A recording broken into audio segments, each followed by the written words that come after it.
আর আপনি যদি ওই জায়গায় থাকেন, ওই জায়গায় বসবাস করেন, আপনার শাশুড়ি যে রেসপেক্ট আপনার কাছ থেকে পায় সেই রেসপেক্ট আপনার দিতে হবে।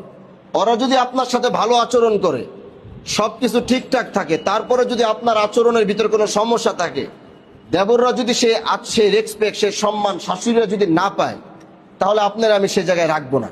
তাহলে এগো কাছে জায়গা বেচায় আপনার বাপ টাকা দিয়ে দিব, আপনি ওইখান থেকে সুন্দর মতো সইরা তাহলে চলে যাবেন। এটা আমি চাই।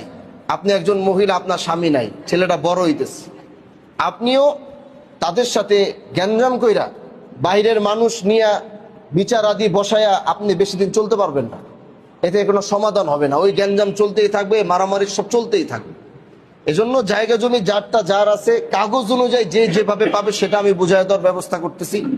এটার পাশাপাশি আপনি আপনার যদি ওইখানে আপনি থাকেন, ওইখানে ঘর উঠান, বাড়ি উঠান, আপনার শাশুড়ি যে সম্মান রেসপেক্ট পায়, ভাসুররা যেটা পায়, সেটা আপনার 100% দিতে হবে। পিছনে কি হয়েছে ওই পিছনের কথা এখন সামনে আই না গ্যাঞ্জাম আর বাড়াইতে চাই না। কথা বুঝাইতে পারছি আপনার? যদি জায়গা জমি সবকিছু ঠিকঠাক হয়, উভয় পক্ষ মামলা এখান থেকে উঠে ফেলবে, কেউ কারো কোনো মামলা রাখতে পারবে না। যদি আপনি সমাধান চান, আর যদি মনে করেন সমাধান চাই না, তাহলে সেই মামলা আপনারা চালাইবেন, উভয় পক্ষ হয়রান হইতেই থাকবেন, গ্যাঞ্জাম বাড়বো, দুই একটা ফাটাফাটি হইব, আবার মার্ডার কেস হইব, দুই একটা মরতেও পারে, এর মধ্যে কোয়া যায় না, একটা উল্টাপাল্টা বাড়ি লেগে গেল, মরছে, মার্ডার কেস হবে, বাড়বে।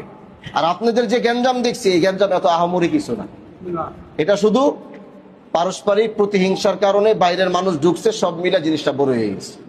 এই জিনিসটা চাইলে আপনারা এখানে শেষ করতে পারেন। আপনাকে পিছনের কথা আমি জানতে চাই না, আমি আর শুন, হয়তো ডাক দিচ্ছেন অসব, যেটাই হোক, এখন থেকে তাকে আপনি সেই শাশুড়ির সম্মান দিতে পারবেন কিনা, যদি সবকিছু ঠিকঠাক থাকে পারবেন কিনা দিতে, হ্যাঁ পারবেন কিনা বলেন না? আমি এখন বলতেছি, সবসময়ের কথা বলবো, এখন থেকে সেটা সুন্দরভাবে করতে পারবেন কিনা। আপনার শাশুড়ি যেন আমার কাছে আইসা বলে যে হুজুর আলহামদুলিল্লাহ আপনি এই করে দেওয়ার পরে আমার বউ তো পরিবর্তন হয়ে গেছে, এখন সে আমার ওইটা আপনি ভুলে যান। যে কথা বলছে, আপনার মনে অনেক কষ্ট আমি বুঝছি।